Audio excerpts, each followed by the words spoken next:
Okay, so you're listening to a song and all of a sudden, whatever's going on in the music just takes your breath away.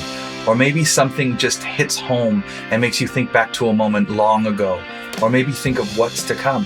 Whatever it is, these sounds hit something deep inside you and can even change your mind in the moment or inspire your journey. Music has an incredibly magical way of doing this. It can affect us in a way that many other art forms take much longer to do. It's one of the most efficient forms of artistic expression known to us. So what is it about music that does this? What's going on inside under the hood? What do musicians do when they're trapped in dark recording studios, hidden away like wizards concocting potions for us to fall under some mystical spell? Is it wizardry, or is it just plain math and music theory? Or do they just stumble upon it by accident? Well, in truth, it's a little bit of all of that. But I also think it has patterns that can be explained. And I want to solve these puzzles with you and show you how I hear music. I want to show you what goes on inside my mind and in my heart when I write and listen to music. So why listen to me? What business do I have telling you how to listen to music? Well, this year it'll be 33 years that I've been professionally writing and producing music for bands that I've been in, for hundreds of screen productions, commercials, short films, long films, documentaries, you name it. And I'm really grateful for that because it's given me a ton of opportunities to observe how emotions affect stories with chords, melodies, rhythms, and words that make up the music that we love. I've always been able to visualize this, seeing what I hear, understanding the narrative of music. It's just the way I've always approached listening or writing music, assigning shapes and colors and textures to music like I'm painting or building something. I want to share that with you. Now, a disclaimer. A small part of what makes music so mysterious is that it's viciously subjective. What I want to share with you is how I hear music. There'll be a ton of folks who won't agree with my views, especially advanced musicians who play more complex forms of music like jazz, jazz fusion, classical, avant-garde, impressionism. I'm sure there'll be a lot of, what is this guy going on about? But you know what? Even though I'll be mainly talking about more simple elemental concepts, primarily in pop music, my experience, even though not as advanced as some musical pursuits, I really believe that more simple concepts can translate into more complex ones. Just like a kid's math lesson contains the same essential components that are in a textbook filled with advanced math equations of quantum physics. I believe the basic emotional building blocks hold their shapes, even in those more complex forms of music. So stick with me and you might learn a new way of understanding music, what goes on behind the magic, and gain a new power that comes from knowing what musical elements form into the emotions and the feelings that make music so incredible. I'm going to do this part by part, song by song, one step at a time, so that you can understand. So make sure to like and subscribe and hit the notification bell so you know when a new video is coming up. Maybe soon you'll be able to listen to a song you've heard 1,000 times, feel like you're hearing it for the first time again. Look what I have created! So hit that subscribe button, click the notification bell, and let's do this. Okay, Dreams, Fleetwood Mac, written by the amazing Stevie Nicks. What a song. It's so simple, but so deep and meaningful, so elemental. And for almost the entire song, and I've done the math, the studio version, 99.2% or 124 out of the 125 bars of the song are only 2 chords. Only 2. And so much is said, so much narrative, so much mood by the cycling of only 2 chords. So 2 chords that play, repeating over and over and over again underneath Stevie Nicks' haunting vocal melody and message, are 2 chords known as the 4 chord and the 5 chord. Let me take a quick second to explain this to people who aren't musicians. So in common scales, which are a series of notes from one note to its next octave or next higher sounding version of itself, as it were, there are usually 8 notes. In the key of C, which by the way happens to conveniently be the key of the song Dreams, we go from C to C through the alphabet until we get to G, and then it repeats back from A again. So it goes C, D, E, F, G, A, B, C. Each one of these notes can be represented by a chord in this series, and they're named with Roman numerals. Capital numerals for major chords and lowercase for minor and other chords. I'll explain about those another time. We don't need to worry about those for now. Our voyage for the ship we're taking in this song is powered by two major chords of 4 and 5. So starting from C, it's like this. We've got the 1 chord. So it goes 1, 2, 3, 4, 5, 6, 7, and 8. Now there's tons of incredible musical theory YouTube channels out there, and this will not be one of them. If you want a deeper tutorial, many will be presented via simple Google search. But here I want to talk more about the emotion created by music. But I may have to bore you with some simple contextual music refreshers now and then, but I promise you it's not going to get too complicated. Okay, so in this song, our hero chords are the 4 chord and the 5 chord. And we have to chat a little about the 1 chord as well, but more on that in a second.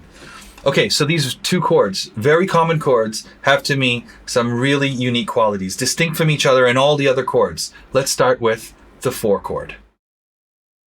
So I hear this chord as having a fundamentally curious quality. It always seems to ask a question. It has a feeling of interrogation, of inquisition. Now, in order for a chord to have a quality, it needs to have a reference. In our scale, if you remember, the 1 chord is a C. It's also called the tonic. When I play the 4 chord in relation to that tonic, it has this feeling of questioning. So here's the tonic. It has that very settled home feel. But when I play the 4 chord, it perks up the ear. It raises the eyebrow. It looks up. It wonders. And depending on the type of sound used, it can have subtle variations, but that's a bit advanced, and we'll get to those in another video. So when I play the 1 chord next to the 4 chord, that's the 1. Here's the 4. I hear interrogation, investigation, inquisition, curiosity. Can you hear that? When the 4 chord sounds, it always asks a question. Okay, so let's get to the 5 chord. This very commonly used chord has a very important feeling to it. To me, it's the chord of confidence, conviction, certainty, self-assurance. This chord always seems to be like a signpost on a journey. It makes the ear and the mind confident that we're going somewhere. It's a confirmation and a marker for where we're heading. This is the 5 chord. Okay, so here's the 1 chord. Showing you on the keyboard. There's the 1 chord. And here's the 5 chord. See how it has that positive feeling? Sort of more of a confidence, like it's going to lead you somewhere. Here I'm leading it to the 1. Okay, so now in life, just because something tells us where we're going or what might be around the corner, it doesn't mean that it's always going to be sunshine and roses. The confidence in seeing, or in this case, feeling something that is around the corner could also be a warning sign. So this very important chord, it can be a real chameleon. It can change its color depending on what precedes it or where it's going to. It takes on the attributes of its surroundings. But it always has the same base class of confidence. In D&D terms, you could say it's change in alignment to neutral, good or bad, depends on the situation that it's in. In this song, it has an essential task when cycling after each 4 chord happens. Remember, the 4 chord is questioning, and we've determined that the 5 chord is confidence. This is where an example of the brilliance of this song shines through.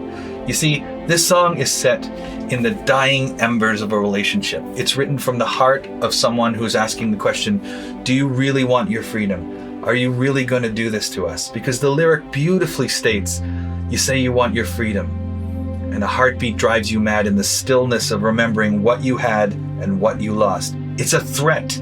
The song is Stevie Nicks saying, you can go sleep with whomever you want to, but you'd better think about what you're going to lose. You might regret it. You see, it's a confidence. She's asking a question.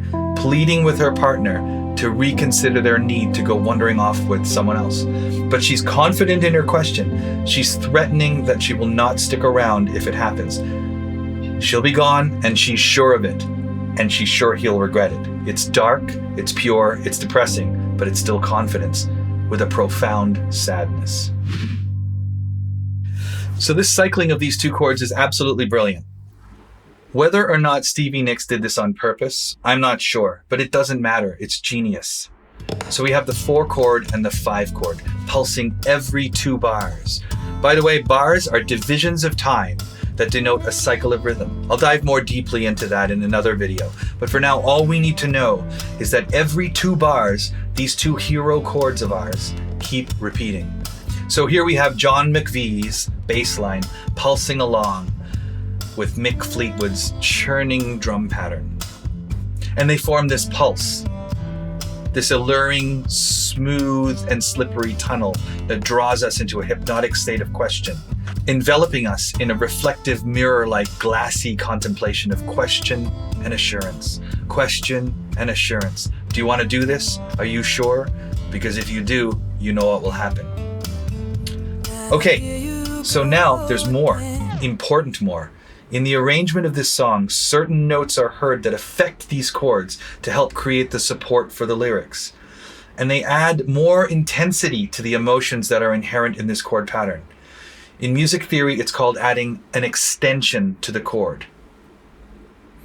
And since our focus is the emotional quality and feeling of chords, I like to think of these notes that are played within or around the main chords as messengers.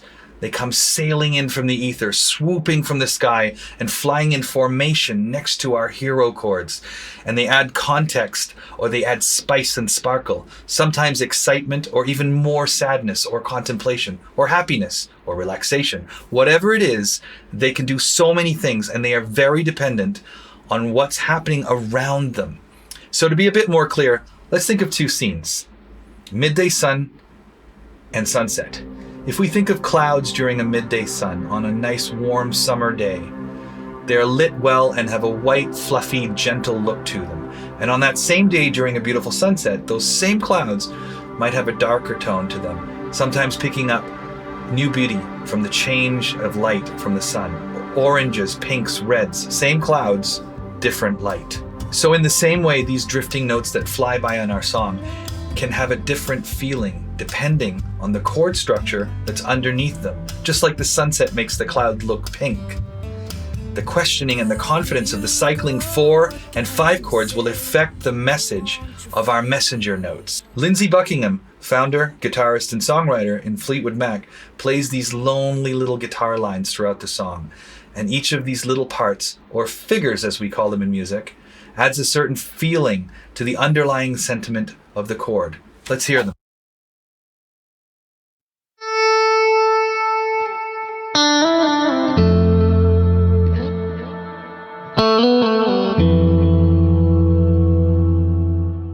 Our hero chords, like all chords, consist of a foundation of 3 notes stacked on top of each other.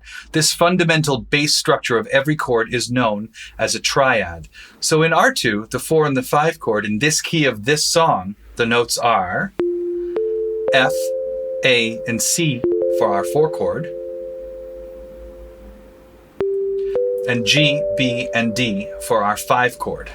Now, in the arrangement of this song, certain notes are heard in other parts, like the singing or other instruments, in this case the guitar, that affect these chords to help create the support for the lyrics. And they add more intensity to the emotions that are inherent in this chord pattern. In music, each figure or cluster of notes has a hierarchy in itself, a level of importance. In this case, it's the last note of the figure that's the most potent. We have the first figure that starts with an A.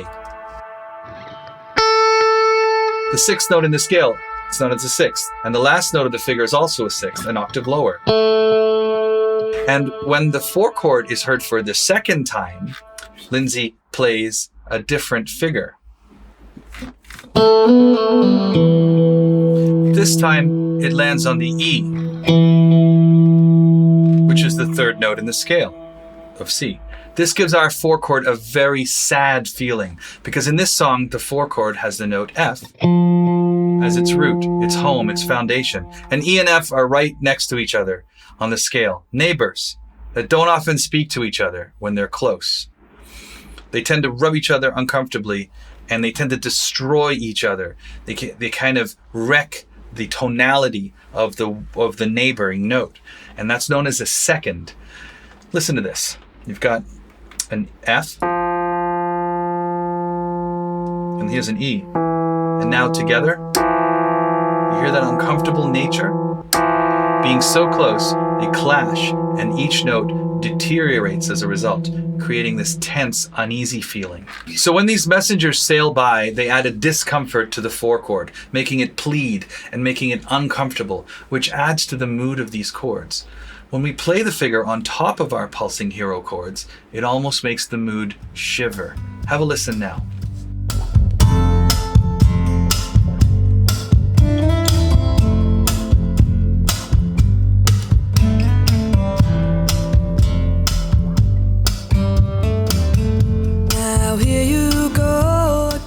Okay, so I want you to go and listen to this song again and read the lyrics. And watch how perfectly it's crafted.